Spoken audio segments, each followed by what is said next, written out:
Middle east में कहने के लिए सीज फायर लागू है, लेकिन नेतन्याहू के लिए हिजबुल्लाह पर हमला शायद सीज फायर के दायरे में नहीं आता। इसलिए इजराइल ने लेबनान में बमों की भयानक बारिश की है।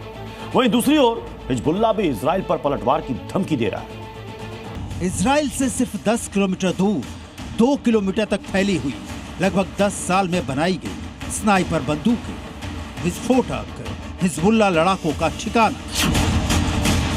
ऐसी ही सुरंगों के फैले जाल को मिट्टी में मिलाने में इजराइल को गाजा में करीब 2 साल लग गए और अब यही काम इजराइल ने लेबनान में शुरू कर दिया है।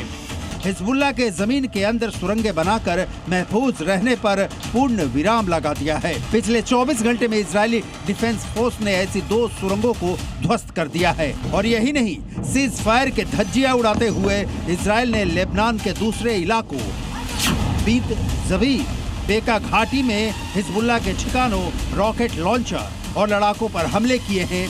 इन हमलों में हिजबुल्लाह के कई लड़ाके मारे गए हैं। ट्रंप खलीफा को और खलीफा ट्रंप को धमकियों का ओवरडोज दे रहे हैं। इस बीच बेंजामिन नेतन्याहू लेबनान में सीजफायर को बमों के धुएं में उड़ा रहे हैं। इजराइल के रक्षा मंत्री इजराइल काट्ज ने लेबनान को धमकी दी है।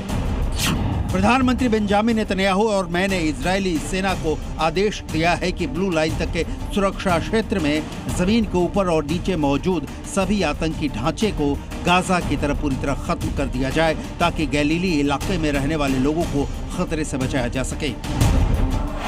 ब्लू लाइन करीब 120 किलोमीटर लंबा इलाका है जो दक्षिणी लेबनान में फैला हुआ है। ये दोनों देशों के बीच एक तरह की सीमा का काम करता है। इजराइल इस ब्लू लाइन पर कब्जा कर लेबनान की ओर से होने वाले हमलों से इजराइल को पूरी तरह सुरक्षित करना चाहता है। लेकिन सवाल उठ रहा है कि फिर सीज फायर का क्या हुआ।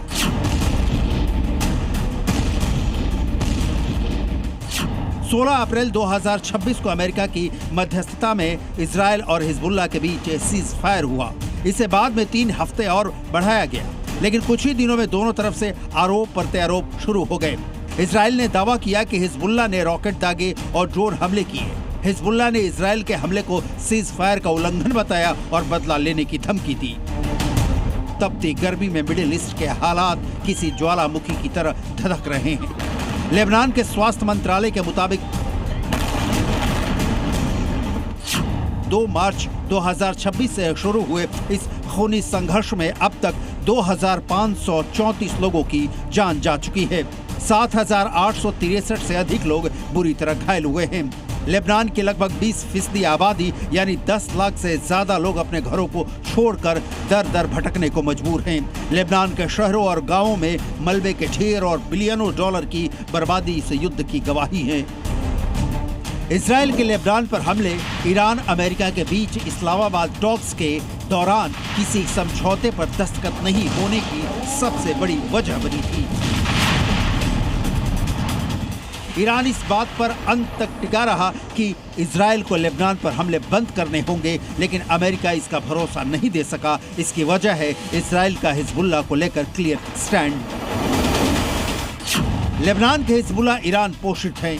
पड़ोस में होने के कारण इजराइल को हिजबुल्लाह के लिए टारगेट करना आसान होता है। ईरान की तरह हिजबुल्लाह भी इजराइल को अरबों की जमीन पर कब्जा करने वाला मानते हैं, यानी यहूदियों के नेशन से उन्हें नफरत है। लिहाजा इजराइल का मानना है कि हिजबुल्लाह को खत्म करना उसके अस्तित्व के लिए जरूरी है। यही वजह है कि इजराइल हिजबुल्लाह को चुन चुन कर मारता रहा है और ईरान हिजबुल्लाह को खाद पानी मुहैया कराने से कभी नहीं चुका। लेकिन अब सवाल मध्य पूर्व में ईरान अमेरिका टकराव का है और लेबनान पर इजरायली हमले जब तक होते रहेंगे, ईरान शायद ही टॉक्स टेबल पर बैठे। ब्यूरो रिपोर्ट, जी मीडिया।